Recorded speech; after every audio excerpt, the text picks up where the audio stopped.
எல்லாம் எப்படி இருக்கீங்க? நல்லா இருப்பீங்கன்னு நம்புகிறேன். இன்றைக்கி வந்து ஒரு கடாய் வந்து புதுசாக ஒன்று வாங்கினேன்.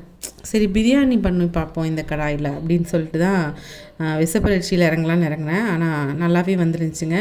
என்னென்னா ஸ்டெயின்லெஸ் ஸ்டீலில் அடிப்பிடிக்கும்னு சொல்லுவாங்கள்ல, ஆனால் அடிப்பிடிக்காமல் சூப்பராக வந்துச்சு. அதனால தான் சரி அந்த போஸ்ட் பண்ணிடுவோம் அப்படின்னு சொல்லிட்டு.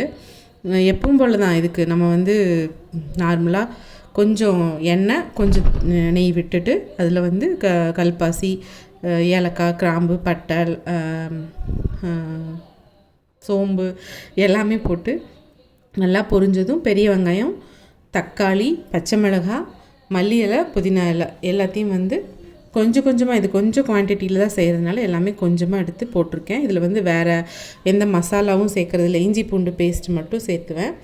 வேக வைக்கிறது வந்து மட்டன் கொஞ்சமாக எடுத்து கொஞ்சம் கிரேவியெல்லாம் செய்கிறதுக்கு எடுத்தது போக ஒன்றா வேக வச்சுட்டு அதில் கொஞ்சமாக எடுத்து தான் நான் இதில் பண்ணியிருந்தேன். மிளகாத்தூள் கொஞ்சம் போட்டுட்டு, இங்கே நான் உங்களுக்கு ஏற்கனவே சொல்லியிருக்கேன், நிறையா வந்து இங்கே நல்லா காரம் பிடிக்கும். அதனால் மிளகாத்தூள் போட்டு அதுவும் எண்ணெயில் வதங்கினதுக்கப்புறமா இஞ்சி பூண்டு பேஸ்ட் போடுறேன்.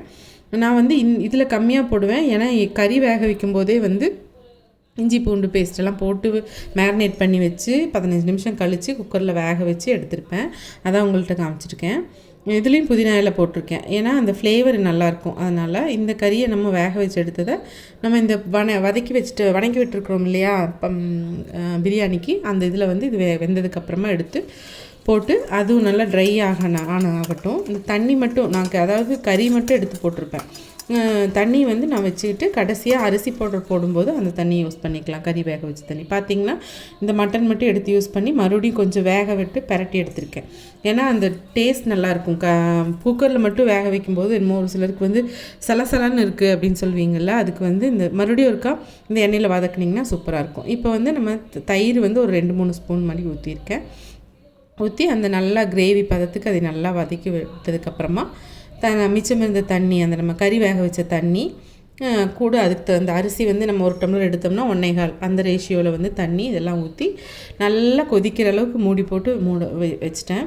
இது நல்லா சுண்டி அந்த அடி பிடிக்காமல் அடிக்கடி கிளறி விடணும். ஆனால் நம்ம வந்து மூடி வைக்கும்போது அந்த தண்ணியெல்லாம் வற்றி இந்த ஸ்டேஜில் உங்களுக்கு கொஞ்சம் தம் போடுற ஸ்டேஜ் வரும் இல்லையா, அந்த ஸ்டேஜ் வரும்போது நம்ம மூடி வச்சுட்டு மல்லி இலை நான் கொஞ்சம் போட்டேன். மூடி வச்சுட்டு கொஞ்சம் நெய், எலுமிச்சை சாறு எல்லாம் விட்டுட்டு மூடி வச்சு மேலே கொஞ்சம் வெயிட் வச்சிட்டிங்கன்னா அது வந்து தம் ஆகிடும். சூப்பராக வந்திருக்கும். ரொம்பவே நல்லாவும் டேஸ்ட்டாகவும் இருந்துச்சு. இதாங்க கடாய் பிரியாணின்னு பேர் வச்சிடலாம் நினச்சிட்ருக்கேன். ஓகே தானே? அதே மாதிரி நம்ம ரெசிபீஸ் எல்லாத்தையுமே செஞ்சு பாருங்கள். உங்கள் சப்போர்ட் எனக்கு ரொம்ப முக்கியம். கண்டிப்பாக நீங்கள் சப்போர்ட் பண்ணணும், சப்ஸ்கிரைப் பண்ணணும், பெல் ஐக்கானை கிளிக் பண்ணணும். எல்லாத்தையும் பண்ணுவீங்கன்னு நம்புகிறேன். Thanks for வாட்சிங்க. வேறு வீடியோவில் சந்திக்கலாம். டாட்டா.